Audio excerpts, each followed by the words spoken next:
చూడండి viewers, Dubai మధ్యాహ్నం వేళ ఎక్కడ చూసినా కూడా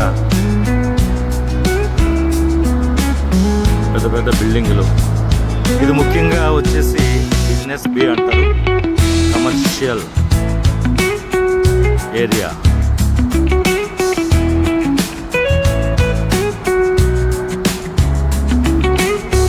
ఎక్కడ చూసినా పెద్ద పెద్ద బిల్డింగ్స్ ఉంటాయి.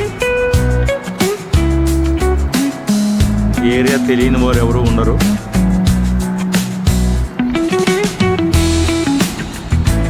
దుబాయ్లో ఒకవేళ ఇన్వెస్ట్మెంట్ చేయాలనుకుంటే number 1 investment spot Dubai. Apartments కానీ, టౌన్ హౌసెస్ కానీ, విల్లాస్ కానీ ఏవైనా కూడా మీరు ఇన్వెస్ట్ చేస్తే మంచి రిటర్న్స్ అనేవి మీరు పొందుకోవచ్చు.